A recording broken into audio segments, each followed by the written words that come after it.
Nicholas, we went around the city today, young Nick here, and we had a great time. There was a lot of experiences to gather, to learn from Yeah, from your driving in the city. sure was.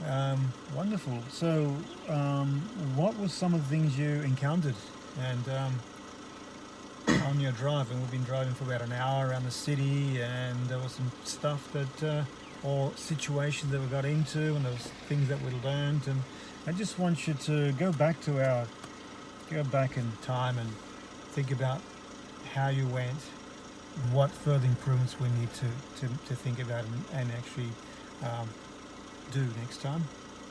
So, what do you think, Nick? Well, what sort of things? when I was driving in the city, Yes. there's it's always busy, peak hour, stuff like that, Mm-hmm. and what's it called? And then you see people, lane changing, stuff like that. You got to keep an eye out for pedestrians, etc., etc. Mm-hmm. And like when you're like driving at almost a high rate of speed, like almost Mm-hmm. the limit of driving, Mm-hmm. you start to see signs going quickly. Sometimes they're in your peripheral view, a bit Mm-hmm. higher than you expect. You won't be able to see it. Mm-hmm. It could cause most accidents, stuff like that. And in the what I learned today was in the eastern distributor in the tunnel. Um, it was like an M merger, and you had That's to. right. It was going to Wollongong and then Yeah. Randwick. Went into the eastern distributor, and it ends, and you have to turn right to enter the lane, Mm-hmm. and they have to give you way to enter. The guy flashes Okay. his lights. Let's just stop there. That was an interesting encounter. You had your far vision. You see, when we drive, we need to engage our far vision so you can plan ahead, so you Yeah. don't get hurried. Yeah, Yeah. that's one of the ways of we need to actually have that vision, and then you can be able to see the signs, read the signs, and activate early. Yeah.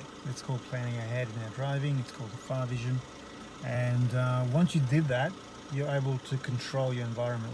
Is that true? Yeah. Or fair to say that? Yeah. Yeah. And you're able to see the end merger signs and what was the type of lane changing we need to do a lot of in the city? What was the name of the lane changing style? Um, it was more of a what's it called? I just forgot now. I just knew what it was. Okay, starts with a P. I actually forgot Oh, it. okay, that's okay. But what was the actions behind? What were we doing? How did you lane change? Out of the lane change, Yeah. right indicator, look in Mhm. the mirror, head check, give way. Okay. Make sure it's clear. That point clear. What did you make? How did you make it clear? How do they make it clear? Mm-hmm. Well, How did you make it clear the lane? sometimes when you're lane changing and there's no cars behind, Okay. it's always good to head check still, because you don't know if Sure. someone's flying or speeding, or if there's a car Mhm. and there's a big enough a gap Yes. for you to lane change Okay. and stuff like that. Even for overtaking. What about when the car's close to you in that lane that you want to change to? What did you actually do? If so close, what do you must do? If or what it's did you if do? it's close, you just sort of Let it- slow down, let it pass Let you. it pass you. Good. Good. That's the thing I was looking for you to Yeah. tell me. And what do we call that? Passive Passive lane change. ranging. Oh yeah, that's Perfect. it. Passive ranging. Okay, that was one thing. Yeah. Now, tell me another thing. We're driving the city, and the city roads are not always like like four ways. Yeah, they're actually a little bit on angles, aren't they? Yeah.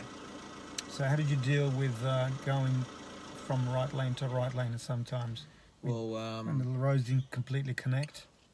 yeah. So usually at a T intersection, Mm-hmm. it's usually an actual cross, but some of them are sort of like angled in different ways, and there's sometimes they show you what direction to go with the lines on the road, Mm-hmm. but sometimes when there's no lines on the road, you sort of have to look further ahead and judge and see what lane you have to go in. Mm-hmm.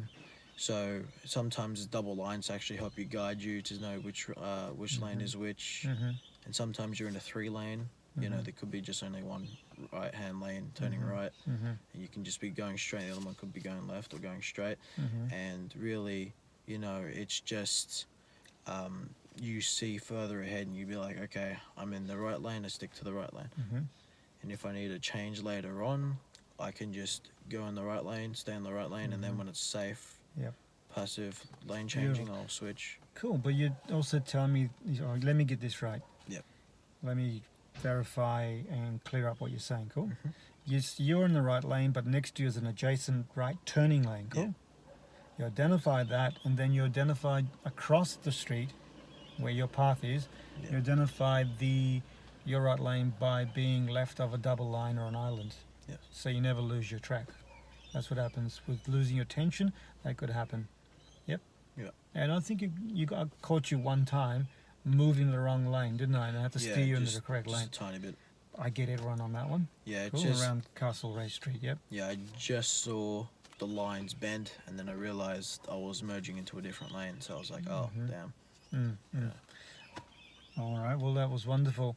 One more question. What did you think about the pedestrians in your path regularly? Was there ones that got confused with the noise and they tried to do what? Well, near Chinatown, I'm usually aware of where people actually run across the road, jaywalk, stuff like that. Mm-hmm. But we're at the Yeah, a lot of satellites turning pedestrians, huh? right, and the noise for the green man to walk, the sign, so people Mhm. can safely walk. I was at the stoplights, and I was about to turn right, but I had my foot on brakes. Saw just a bit to my left, for like 45 degrees, there was green man, so people couldn't actually cross on the opposite Mhm. side, and people right next to me was about to walk, so I slammed on my brakes Beautiful. when I was about to take Nick, off. it was a pleasure driving with you, Sure was. and it was wonderful. I really enjoyed it. I felt that you learned so much today. Yeah. Kudos to you, my friend. So well done. And yeah, everyone keep safe. This is Nick and Nicholas, and saying goodbye, and See you guys. have a fantastic Saturday. Bye for now.